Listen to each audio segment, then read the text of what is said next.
आ बीजू कोई नहीं, आ संत सूरदास जी महाराज थया है। गुरु कृपा ही केवलम। અને એવા ઠાકોરજી જે આખા જગતના બાપ છે એને હાથમાં હથેળીમાં આપણને આપી અને એની સેવા આપી છે।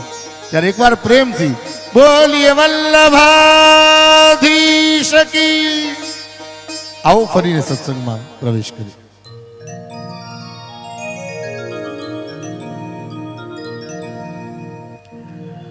संगे शोभे रूड़ा श्री यमुने महारानी जी।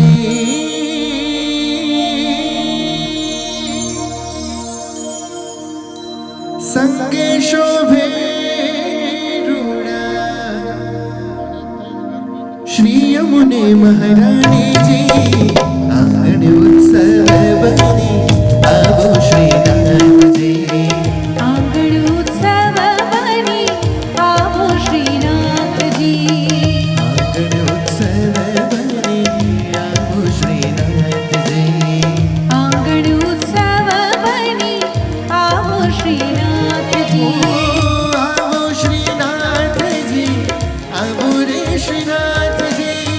संगे शोभे रूड़ा श्री यमुने महारानी जी। आंगण उत्सव बनी आवो श्रीनाथ जी। आंगण उत्सव बनी आवो श्रीनाथ जी।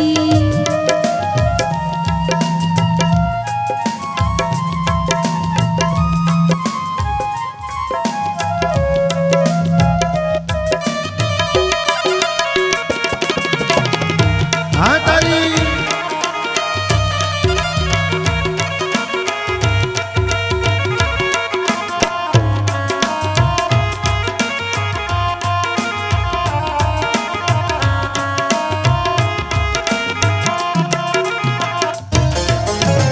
ब्रजनानंद लाला राधा वरवाला गोवर्धन नाथ श्री जी करो काला